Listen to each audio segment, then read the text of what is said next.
Hello, everyone. Welcome to Everything Arsenal. Arsenal against Sheffield United this weekend. What starting lineup will I be going for? I'll be giving you mine, which lineup I would be going for this particular match. Obviously, we've had the news about the injuries to Gabriel Jesus and Thomas Partey as well. I've done a video on that if you check the page. But this is going to be an interesting game, a game that many Arsenal fans are expecting 4-0, 5-0, 6-0. But with the Premier League, you never know. It could be a 1-0, it could be a 1-1. We could end up losing, but hopefully not. Hopefully we do go with the right team to win this game. Even without Jesus and Partey, this is a game that we are meant to win. But before I get to the lineup, just a bit on Arsenal and a bit on Sheffield United. So obviously, I've just taken a look at our record this season and last season. So last season we were able to win 5 games in a row 2 times, and we were able to win 7 games in a row. I think it was March, April, we were able to win 7 games in a row. This season we've not managed to win more than 2 games in a row. So actually, there's a pattern forming. We won 2 games and then drew, and then we won another 2 games, then drew. We won another 2 games, then drew with Chelsea. So if that pattern continues, that means we should be winning against Sheffield United this week and Newcastle next week. But if it continues, it means we will be drawing with Burnley at home, which wouldn't be good. So at that time, let's do away with the pattern. But as of now, let's continue that pattern. Let's win our next 2 games. So Sheffield United this season, 1 draw, 8 defeats. In a part of those defeats, I've managed to watch 4 or 5 Sheffield United games this season, mainly against the bigger teams. They gave Man City a game. Actually, they could have ended up drawing with Man City. Man City scored very late on. Recently against Man United, again, Man United scored late on to get a 2-1 victory. Tottenham as well scored 2 goals after the 90th minute to pick up a win against Sheffield. And then also saw them against Everton. Everton took the lead. Sheffield were able to come back. So the games I've watched for Sheffield, they've actually done well. They haven't really been trashed, but there's one that they really got trashed against Newcastle. It was an 8-0 game. Hopefully it's that kind of game for us. Hopefully you can win 8-0 like Newcastle. So away from home, they lost to Fulham by 3 goals. They lost to Nottingham, I think 2-1 at the beginning of the season. And at home for us this season, I mean, we know we always concede goals, but a couple of drop points at home. We drew at Fulham and drew with Tottenham as well. A close game against Nottingham in terms of the results, 2-1 win. And but Sheffield United at home, this is a game we do definitely expect to win. Even if we had 4 or 5 injuries, the players who are coming off the bench, you would expect them to pick up something against Sheffield. And no disrespect to Sheffield, but them themselves, they would expect Arsenal to win this particular match. I've seen everyone else predictions, 4-0, 5-0, 6-0. May not go as disrespectful as that, but we will find out later in the prediction video, or later on in this video in the prediction. So let's go to the lineup. Let's go straight to the lineup for this match. There's a chance this weekend, if things go away, Tottenham draw and Man City drop points against Man United, there's a chance we could be top of the table. But then again, it depends on our goal difference as well. Can we get 3-4 goals so that we can get to Tottenham in terms of the goal difference? So what would be my lineup for this match? Goalkeeper. Who should be the goalkeeper in this match? I mean, Raya and Ramsdale, there's been a lot of talk on those 2 players recently. Every time I get on YouTube, every time I turn on the TV, someone is talking about Raya, someone is talking about Ramsdale potentially leaving, someone is talking about a Raya mistake, someone is arguing about Raya and Ramsdale. For me, this particular match, I am going to go with Ramsdale. I think it's good to bring him back for this particular match against his former team. And Raya has had a run of games. If we were indeed going to rotate goalkeepers, obviously it's now clear that Raya is number 1. But I'm sure Ramsdale will start against West Ham in the Carabao Cup. So give him this one and then just give him 2 games in a row so that I can go to the West Ham game even more informed and even fresh and fit enough when playing this game. I obviously do have a feeling that Raya could start, especially because of aerial balls, and Sheffield United will probably be trying to, cross the ball and put in those crosses and free kicks whenever they have a chance. So that could mean Raya starts. But I don't think Ramsdale is bad at all. I still feel like Ramsdale is a very good goalkeeper. I still feel like Raya is a good goalkeeper as well. Mistakes happen. I'm not going to say take out Ramsdale because he made a couple of mistakes, or take out Raya because he passed the ball to the opposition a couple of times. No, mistakes happen, especially when you're playing that high-risk kind of football. You're not going to have a 100% passing accuracy. Mistakes are going to happen. And luckily, they haven't really cost us. Against Man City, obviously Alvarez did miss that chance, and against Chelsea, Palmer didn't finish the chance that Raya gave to him. So I will start with Ramsdale in this one. In terms of centre backs, I think it's obvious. I'm going to go for Gabriel and Saliba at centre back. I think both of them are totally fine. Against West Ham, I'd probably rest at least one of them. Maybe bring in Kivio or play Tomiyasu there or play Ben White there, however you're going to do it. Last time we went with Gabriel and Ben White as centre backs against Brentford, so let's see what you're going to go for this time. I'm going to go for Gabriel and Saliba in this one. Listen, if you can pick, you can score 2-3 goals early in the first half, then even in the second half. I mean, yes, we want a clean sheet, but absolutely no problem with taking out someone like a Saliba. I usually see Man City subbing off Stone sometimes, subbing off Ruben Diaz. You can do all that. If the game is comfortable, you can sub off those players, especially if you're dominating possession. Fullbacks, this is where there's discussions these days. Tomiyasu played really well against Sevilla. In terms of defense, you need Tomiyasu in the team. But in a game where you're going to dominate possession, this is what I'd go for. I'd go for Zinchenko on the left side, and I'd go with Ben White on the right side. Ben White is very, very consistent for me. And Zinchenko in a game like this, where you have the ball and a lot of possession in midfield, Zinchenko is going to be your guy. So it's great to have 2-3 players who are there for different kind of tasks. Yes, they're all defenders, but if you need someone to just man mark and head the ball out and just defend, Tomiyasu is there. And if you need someone to just attack and control the midfield and distribution of the ball and everything, Zinchenko is better in terms of that. So although I still don't think Zinchenko is as bad as of a defender as people are making it look like. And I don't think Tomiyasu is as bad of an attacker as people make it look like. I feel like Tomiyasu can do a job going forward sometimes, and Zinchenko can do a job in terms of defending sometimes. So that would be my back four. What about the holding midfielder? Now that Thomas Partey is out, what should we do the defensive midfielder? Should we stick with Jorginho or go with Rice? This is a game where we need to attack. So I am going to go with Declan Rice in midfield.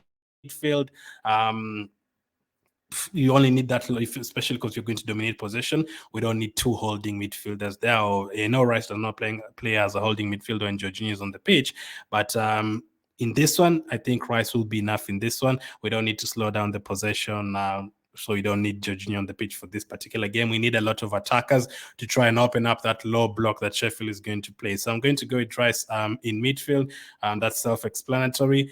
The rest of the midfield, a lot of talk on Odegaard. Should he be benched for a couple of games so that he can be fresh for the next few weeks?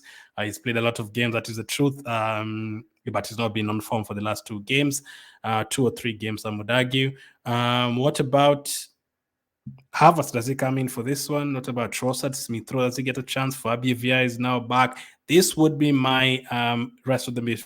I would go with Trossard as the number 8. I want to see him in that position again. He played incredibly well there when I think we played, was it MLS, also so Barcelona in the in USA in the preseason. I think I would go with Trossard and I'd give Odegaard another game.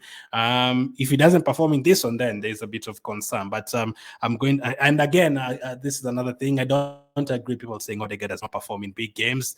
We've gone through that. He scored against Chelsea, he scored against Newcastle away, against Tottenham away. He helped us win those games individually. He's already scored against Man United this season. He scored against them 2 seasons ago. So he does perform in big games. But the last 2-3 games, I agree, he's been way too quiet. But give him this one.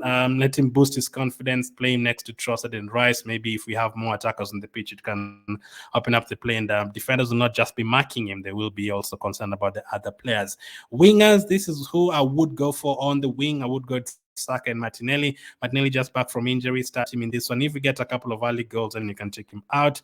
And Saka as well. I mean, he was out for like 2.5 weeks. He's back. He's back fresh. He's not back to his sharpness completely. The one that he gets the ball like 20 times and runs past defenders and runs onto defenders and to the fullbacks. Not yet Saka. But again, maybe we've changed our direction. Maybe you're not just depending on Saka to do that. We are using the left sometimes. We are using Rice sometimes with these bombing runs forward. Maybe you're using Odegaard sometimes, using some of the fullbacks sometimes, Ben White, different ways to open up a team. But those would be my wingers. And then the forward player, no, Jesus is injured. I wouldn't have started him anyway. This graphic, I made it yesterday before the injury news was confirmed. So I do have him on the bench because I didn't know he was going to be out, but obviously we'll ignore that. Up front, I would go with this guy, Kai Havertz, to play for me up front. With this particular squad, I think there could be a lot of rotation. Trossard can go forward, Havertz can come back, and then Martinelli can go forward. Trossard can go on the left side. Havertz can be a second number 10 alongside Odegaard. And hopefully having all these 5 players on the pitch, Martinelli Trossard, Havertz, Saka, Odegaard, we are able to create chances and open them up. And then also on top of that, Rice is a player who can score, he can assist. Zinchenko's on the pitch almost as another midfielder. So I think that there's a lot of flair there and a lot of creativity and a lot of goals there with the wingers and Trossard, Odegaard coming from midfield and Havertz up front. Hopefully Havertz does score his first goal at the Emirates Stadium, right? He's not scored at the Emirates Stadium before, so hopefully does score his first goal at the Emirates Stadium and his first open play goal in a competitive game for Arsenal. So those that would be my starting lineup. In terms of the bench, I put Jesus there, but he's not going to be there. So Raya, Kivio, Tomiyasu, Jorginho, Smith-Rowe, Vieira, Nelson, Nketiah, and who else can be there? I guess El Nino, Cedric, instead of Jesus now that he's injured, and also Partey is out. But I think that squad is good enough to pick up all 3 points against Sheffield and maybe even get a comfortable win. Now, if you get a 3-0 win, 3-0 lead at halftime, then obviously I want a lot of goals. So you might decide to just stick with the player so I can get more goals. But that's when I would take out Saka, give Nelson a chance, potentially take out Martinelli, give Smith-Rowe a chance on his left side, 2021, 2022 Smith-Rowe back, give Fabio Vieira a chance in the Odegaard role as well. I think Tomiyasu can rest for this one. He can wait for the tougher games in terms of defending. Kivio can get a chance maybe in for Zinchenko, Saliba, one of them. I'd like to see there's 4 players, if you get a comfortable lead or even starting, I wouldn't mind seeing Fabio Vieira, Smith-Rowe starting, to be honest. But in terms of getting the lead or comfortable in the game, I'd like to see Nelson, Vieira, Smith-Rowe, all 3 of them getting a chance, and even Kivio. But I'm sure all three or four of those players will start against West Ham in the Carabao Cup. So if they get 2 games in a row, all of a sudden we feel like, okay, everyone has gotten a chance here. So let's see what happens. As I always say, the injuries happen, so everyone is going to get a chance ultimately.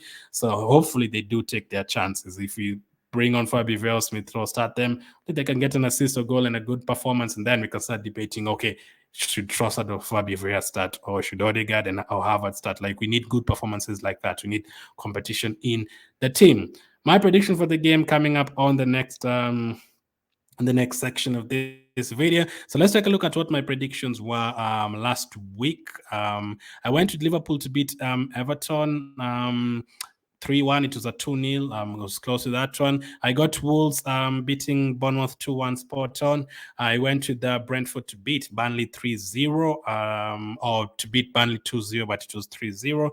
Man City went for a 3-2. So in terms of the gaps, in terms of goals, 2-1, 3-2, I'm getting those right, but not the actual score. Man City 2-1. I predicted 3-2. I went for Newcastle to beat Crystal Palace 2-1. It was a 4-0 comfortable Newcastle win. Went for a 2-1 Nottingham Forest win against Luton. Luton scored very late on. It should have been a 2-1 win for Nottingham. I went for Chelsea, Arsenal to beat Chelsea 3-1. We were not anywhere close to doing that unless Nketiah would have scored the last minute chance, would have ended up winning 3-2. But Chelsea looked like they were going to win that game for majority of the match. So it was a 2-2 draw.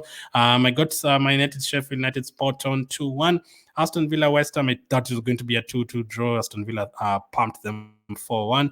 And then lastly, I went for Tottenham to beat Fulham 2-1. Tottenham ended up winning the game 2-0. So what are my predictions for this week? A lot of big games, the Manchester derby, I think a couple of London derbies as well, Crystal Palace, Tottenham, there's Brentford, Chelsea, a lot of them. So let's take a look at my predictions for this week. Let me bring them up on screen right now.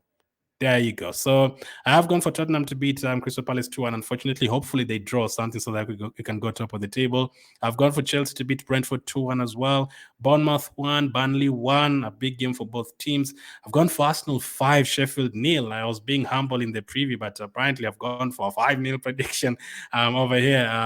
But yeah, looking at their form, I want a game like this. I want a game where we thump someone like we did against PSV or Bournemouth. I've gone for Newcastle to beat Wolves 2-1. I think Wolves are doing very well, and I'll be surprised if they pick up something there. And obviously Newcastle coming off a defeat against Dortmund. I've gone for West Ham to beat Everton 3-0. It could be tighter than that one, to be honest. I've gone for Aston Villa 4, Luton 0. I mean, this could be anything. The way Aston Villa are scoring goals, this prediction, I made it before Aston Villa played in the Conference League, and they just thumped Alkmaar by like 4 goals. I watched that game, and it should be more. This one could be more. Brighton 3, Fulham 1. Fulham not really impressive. They've picked up 3 wins this season, but I think Brighton, they'll enjoy this game, coming off a back of a win against Ajax. I've gone for Liverpool to beat Nottingham 3-1 and Man City to beat Man United by 3-1 in the big one. So if all that happens, that means the table will be pretty much the same, because Man City will have won, Tottenham will have won, Aston will have won, Liverpool will have won. So maybe in terms of goal difference, you can close that gap. So let me know what you make of the game. Thank you for watching, and I'll catch up with you on the next one.